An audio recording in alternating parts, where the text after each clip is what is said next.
بدلہ لینا ہوتا تو مروہ اور صفا کی پہاڑیاں الٹ دے دیتا، بدلہ لینا ہوا تو صاحبان کا عذاب ٹانگ دیتا سر پہ، جیسے قوم یونس پہ کیا۔ مگر دونوں موقعوں پہ پتہ لگا کہ خدا کا کوئی واسطہ بدلہ لینے سے نہیں، ہر وقت کشادہ دست و بازو پھیلائے ہوئے اپنے بندوں کے انتظار میں رہتا، ہر وقت ان کی آرزو کرتا ہے، ہر وقت خیال کرتا ہے کہ کوئی بھولا بھٹکا بھی آ جائے تو اسے میں اپنے دامن رحمت میں سمیٹ لوں۔ اب سوال یہ پیدا ہو کیا اپروچ چلے گی، کیا اپروچ وہاں کامیاب ہوگی؟ کیا ڈر کے مرو گے اللہ سے؟ کیا تم اس کا ڈر سہار سکتے ہو؟ کیا کوئی ایسا ذی حیات موجود ہے جو اتنی بڑے کائنات کے مالک کے خوف کو سہار سکے؟ کس چیز سے ڈرو گے اللہ سے؟ وہ ذات عظیم جو ایک پتھر سے پوری دنیا کو چونٹی کی طرح مسل سکتی ہے، اس نے بولا تمہارے ڈر کی کیا پرواہ کرنی، ایک ذرہ برابر اگر خوف کا تمہارے بدن پہ ڈال دے تو یقین کرو کہ تمہاری ایک ایک ہڈی ریزہ ریزہ ٹوٹ ہو جائے۔ تمہیں نہیں پتا اس نے کیا کہا کہ اگر میں اس قرآن کو کسی پہاڑ پہ اتار دوں تو یہ چٹانیں ذرہ ذرہ ہو جائیں، تو وہ تم پر کیسے خوف ڈال سکتا ہے؟ تم اس قابل ہو کہ خوف سہار سکو؟ ہم تو اپنے سے ایک درجہ بلند آدمی کا خوف نہیں سہ سکتے۔ تو خواتین و حضرات، ہمیں سوچنا ہے کہ خدا کس خوف کی بات کرتا ہے۔ خدا صرف ایک خوف کی بات کرتا کہ ڈرو اس بات سے کہ میں تمہیں بھول نہ جاؤں۔ صرف ایک خوف سے تمہیں ڈراتا ہے کہ ڈرو اس بات سے کہ میں تمہیں بھول نہ جاؤں۔ اس نے کہا اگر تم بھلا دو گے تو میں تمہیں بھلا دوں گا، اگر تم لوٹ آؤ گے تو میں لوٹ آؤں۔ اس نے بار بار بنو اسرائیل کو کہا تم مجھ سے پلٹ جاؤ گے تو پھر تمہیں تاریخ کے دھارے پہ چھوڑ دوں گا، جو قوانین عذاب و ثواب بنے تم ان کی زد میں آ جاؤ گے، میں چھڑاؤں گا نہیں تم کو، مگر اگر لوٹ آؤ گے تو میں لوٹ آؤں۔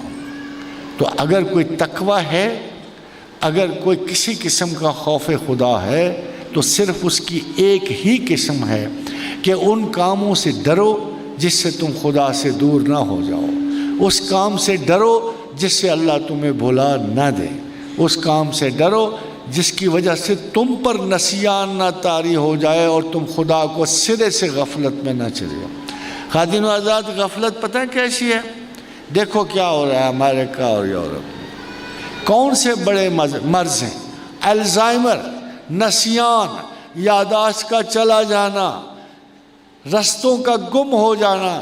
کھڑے بدحواس کھڑے ہوتے ہیں چوک میں، نہ یہ رستہ نظر آ رہا ہے نہ وہ رستہ نظر آ رہا ہے۔ تو یہ خواتین و حضرات ضروری ہے کہ تقوی کا صحیح مطلب سمجھا جائے۔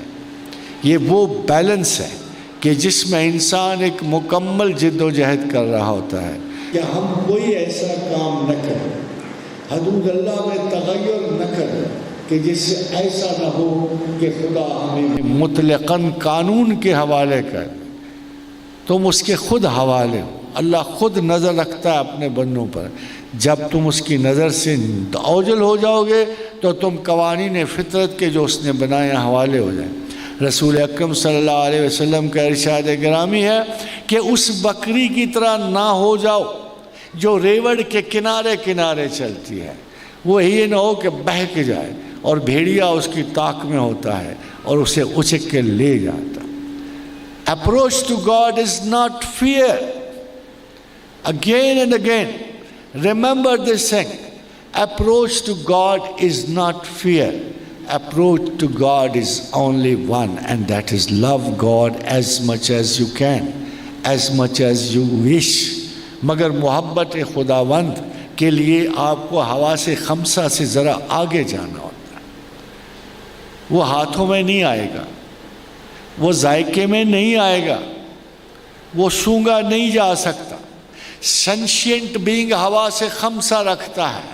ہم چیزوں کی محبت میں اس لیے مبتلا ہوتے ہیں کہ ہم چیزوں کو چھو سکتے ہیں، سونگ سکتے ہیں، مس کر سکتے ہیں، مگر اللہ ان چیزوں میں نہیں آتا۔ اگر ان چیزوں میں نہیں آتا تو خدا کس چیز میں آئے گا؟ خدا حواس خمسہ سے آگے آپ کے عقل و شعور میں آتا ہے۔ خدا آپ کی شعوری محبت ہے، خدا آپ کی بدنی محبت نہیں ہے، خدا آپ کی جذباتی محبت نہیں ہے، خدا آپ کی شعوری محبت کا، خیال کی محبت کا ایک حصہ ہے۔ آپ کو پتہ ہے بڑے بڑے پیغمبروں کی تعریف کرتے ہوئے کیا اللہ نے کہا ہے؟ انہو اواب،